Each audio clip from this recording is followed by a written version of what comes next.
Bueno, ¿cómo están? Muy buenas tardes. Muchas gracias por la invitación. Estoy muy, pero muy contento de estar acá. Es un verdadero honor que me hayan invitado. Estar en esta mesa también tan inteligente y con cosas tan interesantes que se han dicho. Agradezco mucho a mi amigo Medardo Ávila también, uno de los grandes referentes. ¡Vamos, Medardo!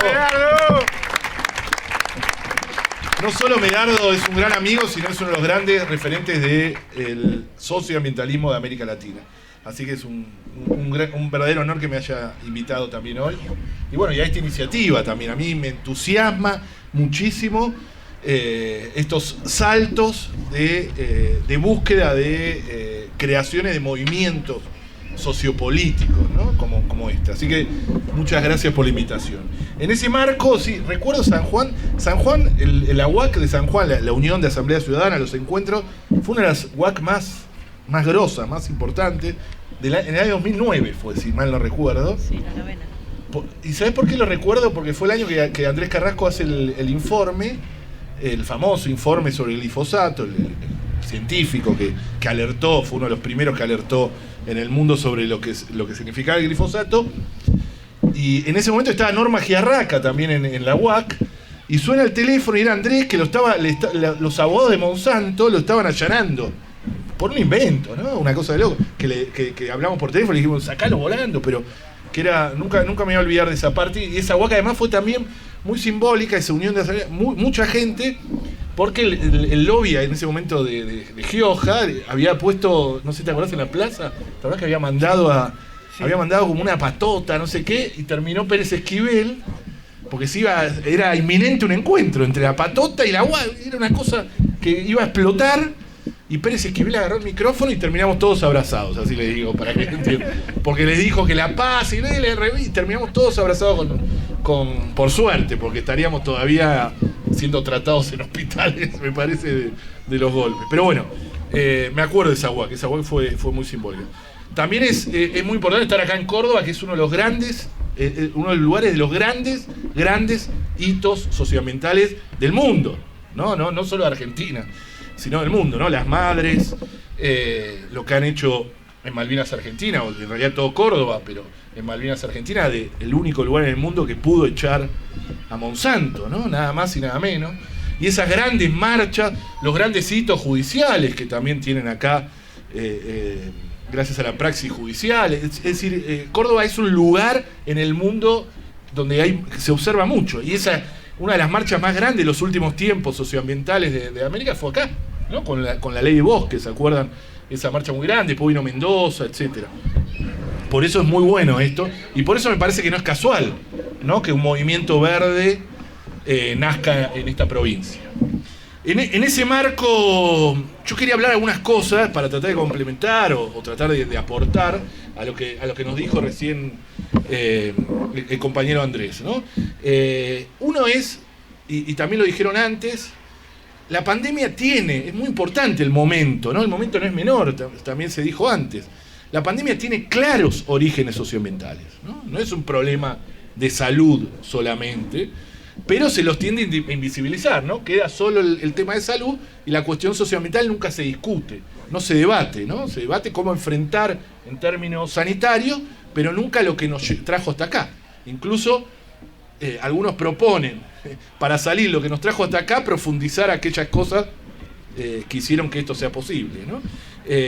Pero tanto el virus del ébola, la gripe aviar, la porcina, el SARS, incluso obviamente el COVID, están muy relacionados con la devastación ambiental, la deforestación, etc. Ya hay demasiados estudios en ese sentido y hay coincidencia en ese sentido. Pero eso se lo invisibiliza. También la pandemia, que nos puso en un lugar a todos y todas, en un lugar que nunca antes, por lo menos en la modernidad, habíamos vivido, ¿no? Tornó posible aquellas cosas que parecían imposibles, ¿no? Ya no es descabellado lo que planteamos, como nos decíamos, ¿no? Ya no es una locura plantear de que hay que pensar otro modelo de producción, porque estamos en un colapso sistémico, un colapso ecológico, un colapso también climático. Claramente lo estamos, y nadie ya puede negar esto, ¿no? Hasta hace poco era bastante factible que te lo nieguen, ¿no? Bueno, la tecnología, la ciencia va a encontrar soluciones. El colapso ya llegó, ¿no? Ya llegó y está claro que existe. Y eso hace, repito, que torna posible aquello que parecía imposible. Incluso dar debates, ya nos animamos. Antes teníamos alguna vergüenza o algún priorito de dar algún debate, ahora ya no, ¿no? Después de esto, ¿qué más que esto, ¿no? Que lo que nos proponen ellos nos trajeron hasta acá. Un movimiento político, además, y acá sí un poco lo que se habló antes, uno de los grandes desafíos, y eso lo fuimos pensando mucho en el momento de la pandemia, ahí hicimos propuestas que ahora vamos a hablar, pero uno fundamental es juntar justicia social con justicia ecológica, ¿no? El gran desafío. No hay justicia social sin justicia ecológica y viceversa. Y esto es muy importante para ambos lados, ¿no? Para aquellos movimientos sociales, para izquierdas, progresismo, como se llamen, que no ven la cuestión ambiental, que no la tienen, ¿no? Y como también aquellos movimientos ambientales, organizaciones ambientales, que no pueden ver lo social, que no lo ven, ¿no? Que creen que es otra cosa, que va por otro lado. Eso que que Chico Méndez dijo, el ambientalismo sin algo así, ¿no? No es textual, pero el ambientalismo sin lucha social es jardinería, ¿no? Y es así. Pero para ambos lados, ¿no? Y lo que no se dan cuenta, ambos lados, que nos tenemos que unir, por eso me parece importantísimo que hay que ecologizar al peronismo, ¿no? Hay que ecologizar, no está tanto, hay que peronizar. Bueno, hay que peronizar al ambientalismo y ecologizar al peronismo. Pero es lo mismo, ¿por qué? Digo, los mapas de la pobreza coinciden con los mapas de la degradación ambiental, y sobre todo en América Latina, y del saqueo, ¿no? Son los mismos mapas. Son los 4 millones de personas afectadas por el riachuelo, son el Perú minero, es el Catamarca minero, con los peores índices sociales de América Latina y del país. Es decir, los mapas coinciden, son los mismos lugares porque tienen las mismas causas. Y se los digo a los dos, ¿no? Porque algunos te plantean eso. No es que en Argentina no estamos desarrollados, o no somos, entre comillas, ¿no? El concepto hegemónico de desarrollado, porque hay limitaciones ambientales. Por el contrario, ¿no? La soja está totalmente liberalizada en nuestro país. No tiene límite. La mega minería, salvo en 2 provincias importantes, también está liberalizada. Y el fracking se hace de manera totalmente libre. Y con eso, el 60% de nuestros pibes son pobres. Están por debajo del nivel de la pobreza. Entonces no es una cuestión, es decir, no es momento de repensar los modelos de mal desarrollo que nos trajeron hasta acá, que nos dan estos números, porque nos plantean que para salir de eso necesitamos más de lo que nos trae hasta acá, perdón que sea insistente, pero nos dicen necesitamos más megaminería, más fracking, más agronegocio, para lo que nos deja ahora 60% de los pibes pobres, que el dólar se disparó, porque no es que el dólar ahora está barato. El dólar disparado, no tenemos divisa, etc. Por supuesto, ahí coincido con el compañero economista, no se puede hacer de un día para otro, ¿no? Obviamente que no. Sí, lo que tenemos que intentar es que no siga avanzando eso es un desafío. Y por eso nosotros planteamos hace un tiempo, al principio de la pandemia, algo que caló muy fuerte, sobre todo en otros países de América Latina, que es la necesidad, nosotros lo llamamos pacto, se podría llamar acuerdo, se podría llamar de alguna otra manera, minga, se podría llamar también, pero le pusimos, no sé si estuvimos bien o mal, se le puso pacto ecosocial, económico e intercultural, ¿no? Y el pacto ecosocial del sur terminó llamándose, que tuvo mucho desarrollo, les puedo asegurar, en Ecuador, en Bolivia, en Colombia, en Chile. En Chile hubo grandes debates sobre esto y se está hablando, que era la necesidad de ver cómo salíamos, el gran desafío que veíamos en ese momento era, y es, disputar sentidos de la pandemia, cómo salíamos de la pandemia, ¿no? Porque parecía que y se venía y había una gran crisis económica y parecía que la solución era profundizar el extractivismo, ¿no? Y parece que lo es, que esa es la salida. Entonces había que disputar. Y en eso sale el Pacto Ecosocial, que tiene 5 puntos. Que no es un acuerdo, tiene 5 puntos y podría tener muchos más. Está en construcción. no está cerrado, está totalmente en construcción por movimientos sociales, referentes, intelectuales, etcétera, de toda América Latina. Y yo aspiro, y ojalá que ustedes lo puedan tomar y ampliar, y modificar, y discutir y debatir. Y que salga del movimiento verde cordobés propuestas en ese sentido, incluso de gestión, etcétera. Pero el pacto social trata de juntar eso, justicia social con justicia ecológica, incluso con justicia racial, justicia étnica, etcétera, ¿no? Un poco, a ver, los desafíos venían eso. En el norte global se está hablando de un Green New Deal, ¿no? Un nuevo acuerdo verde. Ustedes saben que después de la depresión, la gran depresión del año 30 del siglo pasado en Estados Unidos, el presidente Roosevelt hizo lo que llamó el New Deal, que fue inyectar mucho... tuvo muchas injusticias, nosotros no lo ponderamos ni nada, pero desarrolló la economía para salir, que era un rol del Estado muy fuerte. Hace un tiempo, gente como Naomi Klein o Alexandria Ocasio-Cortez, que es una diputada muy progresista de Estados Unidos, etcétera, y Bernie Sanders, entre otros, están planteando el Green New Deal, ¿no? En el norte global esto, que es un nuevo acuerdo verde, que es decir, cómo desarrollamos la economía desde un planteamiento de generar trabajo, todo con la transición socioecológica, que es lo que se plantea en el Pacto Social. Nosotros del sur, no tuvimos New Deal, no está en nuestro imaginario, se podría llamar, nosotros le hablamos mucho, esto con Pino, por ejemplo, un plan quinquenal, ¿no? Ponerle algo que tenga que ver con el ideario que tenemos en América Latina, o en nuestro país, en Argentina. Bueno, desde ese lugar, el Pacto Social lo que intenta es juntar justicia social, tiene 5 puntos que ni por asomo, y ahí se van a dar cuenta, solo son propuestas verdes, ¿no? Verdes o ecológicas, sino que arranca con un ingreso universal ciudadano.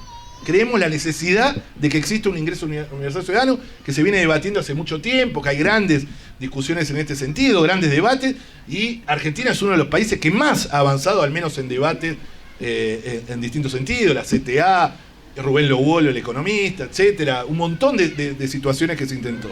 Es decir, bueno. Una reforma tributaria progresiva, ya estamos en tiempo. Termina. Está bien. La suspensión de la deuda externa, ¿no? La suspensión del pago de la deuda externa y una auditoría de ella, y empezar a jugar con el concepto de, no de jugar, sino de empezar a ver la deuda ecológica en términos globales, ¿no? Hay una deuda norte-sur en el estado del cambio climático, en el saqueo que se hizo sobre el sur global, que supera ampliamente la deuda financiera, la supera ampliamente, y nunca la ponemos sobre debate. Y creo que América Latina tiene que empezar en instancias internacionales a ponerla en juego y a ver quién le debe a quién, ¿no? ¿Quién termina debiéndole a quién? Bueno, se me vuela todo. Termino con el tema. Otro punto muy importante era el tema de los cuidados, que lamentablemente no voy a poder desarrollar, pero que tiene que ver con que la pandemia ha desnudado aún más cómo la situación de cuidado, el paradigma del cuidado quedó en manos de las mujeres, y eso el Estado mismo tiene que tener una política muy activa para emparejar esa situación, además la crisis sanitaria en ese sentido. Y el punto fundamental, además de una reforma tributaria, progresiva, etcétera, es la transición socioecológica radical, que ahí está la parte verde. Y ahí podemos quedarnos horas, no nos vamos, quédense tranquilos ahí los compañeros, no nos vamos a quedar horas, pero sí hay que repensar un montón de cosas. En Argentina el 92% de nosotros y nosotras vivimos en ciudades. El promedio mundial es 54%. Incluso en América Latina, que es una de las partes más urbanizadas del planeta, es el 72%. Pero acá en Argentina vivimos el 92%. El 30% de los argentinos vivimos en el 0,4% del territorio. Esto es inviable, es una locura, ¿no? Que es lo que hace y lo vivimos mucho. Ustedes, sé que acá me he encontrado con algunos que se han ido de Buenos Aires escapando de lo que fue la pandemia. No nos queremos ir. Fue dramático, es dramático vivir en la ciudad de Buenos Aires, y con la pandemia mucho más. Perdimos el contacto con la naturaleza, no tenemos ningún contacto con la naturaleza, ni siquiera con un rayo de sol. A ese nivel llegamos. Si alguien vive en un contrafrente, en un primer piso, y la pandemia no podía ni ir a una plaza que estaban cerradas, pasó meses sin tener contacto siquiera con un rayo de sol. No digo la naturaleza. No sabemos qué es la naturaleza, hay que reconciliar hay que ruralizar a las grandes ciudades, hay que salvajizar a las grandes ciudades. Este problema ustedes, por suerte, no lo tienen acá, pero sí lo tenemos acá nomás en Córdoba, capital. La transición socioeconómica también incluye, no importa, ya se perdió. Y termino porque se va a hacer de noche. Obviamente repensar el modelo energético es clave y es transicional, no es de un día para otro. La YPF del siglo XXI tiene que tomar aquello de la YPF del siglo XX. La YPF del siglo XX, ¿qué fue? Desarrolló el norte argentino y la Patagonia, ¿no? Bueno, con el sol podemos desarrollar, la YPF del siglo XXI puede desarrollar el norte y la Patagonia con el viento. De la misma manera que fundó ciudades, etc. Esa es la YPF del siglo XXI. Puede generar miles de puestos de trabajo de esta transición socioeconómica. Es el desafío del momento. Es posible, totalmente posible. Es cuestión de voluntad política y de generar esa transición y disputar sentidos. El gran desafío que tenemos todos y todas nosotros, el movimiento ambientalista y el movimiento es disputar sentidos. Disputémoslo y les agradezco por hacerlo. Muchas gracias. Gracias a vos, Enrique. Disculpa el apriete, Enrique.